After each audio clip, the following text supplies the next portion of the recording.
नमस्कार दोस्तों। 3 दिसंबर 1984 रात को करीब 12 बजे भोपाल की यूनियन कार्बाइड इंडिया लिमिटेड, जो कि एक पेस्टिसाइड प्लांट था, से मेथिल आइसोसाइनेट नामक जहरीली गैस लीक हुई, जिसकी मात्रा करीब 40 टन बताई जा रही थी। और इससे देखते ही देखते पूरा भोपाल एक गैस चैम्बर में परिवर्तित हो गया, जिससे कुछ ही समय में सैकड़ों लोगों की ज़िंदगी समाप्त हो गई और आगे बढ़कर मौत का आंकड़ा 12 से 15 हज़ार के करीब पहुंच गया, जो इस त्रासदी के तात्कालिक प्रभाव थे। जबकि दीर्घकालिक प्रभाव की बात करें तो इस घटना से लगभग लाखों लोगों को कई तरह की समस्याओं का सामना करना पड़ा, जैसे कि त्वचा संबंधी रोग,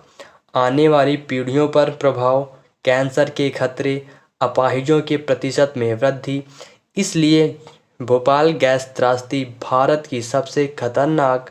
त्रासदी होने के साथ विश्व की भयावह त्रासदियों में से एक है। यदि हम इसके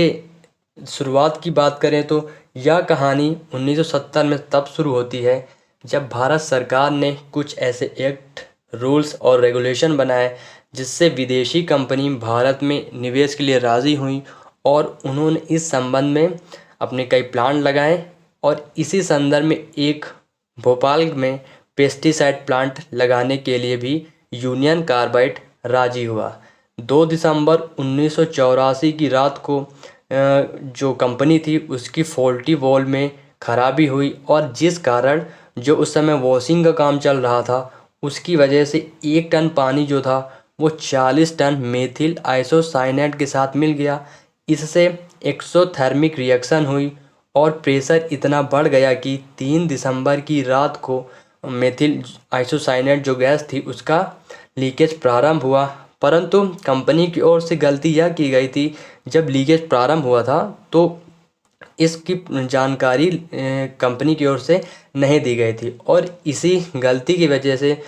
पूरा मेथिल आइसोसाइनेट पूरे भोपाल में फैल चुकी थी। और इसी वजह से जो भोपाल था वो गैस चैम्बर में पूरी तरह से तब्दील हो चुका था, जो पेड़ पौधों को, जीव जंतु, मनुष्य, सभी प्रकार के जिसमें जीव थे उनको ये अपनी चपेट में लेने लगा। हालांकि जब इस बारे में बात करते हैं कि इस घटना में उस समय क्योंकि कोई एंटीडोट तो था नहीं, इस वजह से जो इसका तात्कालिक प्रभाव था वो बढ़ने लगा। परंतु उसी समय रूस और जो जर्मनी के कुछ वैज्ञानिक थे उन्होंने अपने कुछ शोधों से और पुराने की गई रिसर्चों से इस बात के लिए निश्चित तौर पर बताया कि जो मेथिल आइसोसाइनेट का प्रभाव है और इससे होने वाली जो मृत्यु है उस संदर्भ में सोडियम थायोसल्फाइड एक कारगर साबित हो सकता है। और इस बारे में डॉक्टर ने बात की और उन्होंने अपने टेस्ट करके यह साबित भी किया कि सोडियम थायोसल्फेट पेशेंट को इस मामले में रिकवर हो रहे थे। परंतु अचानक ही कुछ ऐसे कारण आए और कुछ ऐसे अनसुलझे रहस्य जो अभी तक भी पता नहीं किए जा सके। उनकी वजह से क्या हुआ, जो ये एंटीडोट था और सोडियम थायोसल्फेट को एंटीडोट के रूप में प्रयोग किया जा रहा था, इसका प्रयोग अचानक बंद कर दिया गया। परंतु कुछ समय बाद जो भारत के डॉक्टर हरिश्चंद्र थे उन्होंने ऑटोप्सी किया और उसके बाद इन्होंने पूरी तरह से एश्योर किया कि जो सोडियम थायोसल्फेट है उसे हम लोग बिल्कुल यूज़ कर सकते हैं। और यूज़ करने के बाद यह पूरी तरीके से समझ में आया कि जो इस यूज़ किए गया है उससे जो पेशेंट है वो पूरी तरह से रिकवर भी हो रहे हैं। और दूसरी ओर अगर हम ये जानने का प्रयास करें कि जो ये घटना हुई थी इसके क्या कारण थे, तो इसमें ये कारण बताया जा रहा है कि जो उस टाइम वॉशिंग का वर्क चल रहा था उस पर जो पाइप का निश्चित समयांतराल होता है उस समयांतराल पर पाइप का मेंटेनेंस नहीं किया जाता था और उसी वजह से पानी लीकेज हो गया। दूसरी ओर यह भी कई रिपोर्ट में आया था कि जो सेफ्टी मैनुअल है उसके अकॉर्डिंग जो स्टोरेज क्षमता होता है उसको जो उसकी एक्चुअल क्षमता होती है उससे कम भर के रखना होता। परंतु क्या हुआ था इस केस में कि जो टन था उसको उसकी क्षमता से अधिक भरा गया था, जिसके कारण जो सिस्टम का टेक्निक था टेक्निकल वो फॉल्ट हुआ और जो उसमें प्रेशर बढ़ा और एक्सोथर्मिक की क्रिया हुई।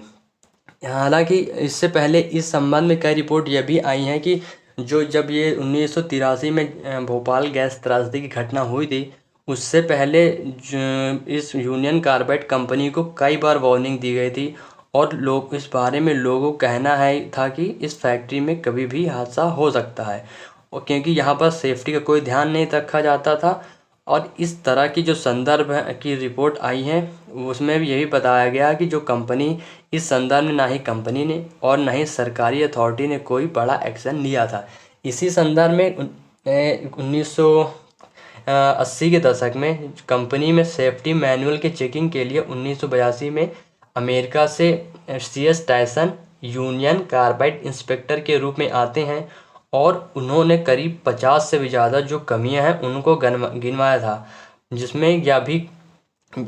यह भी किया गया था, जो उन्होंने अपनी रिपोर्ट में जिन कमियों को बताया था उसमें से एक भी कमी को बीच में सुधारा नहीं गया था और लगातार जो पुराने कमी थी और उसी पे लगातार कंपनी को चलाया जा रहा था। इसी वजह से कंपनी में हादसा कर गया और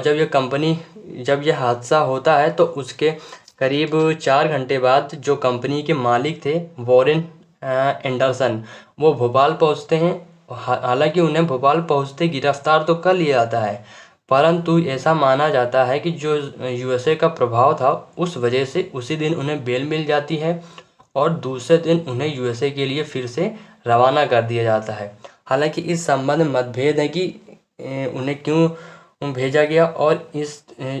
संबंध में रहस्य है वो आज तक भी सुलझाया नहीं जा सका है। इस संबंध में हमें कई कॉन्स्पिरेसी थ्योरी देखने को मिलती हैं कि उन्हें बेल क्यों दी गई या फिर उन्हें भारत से क्यों जाने दिया गया।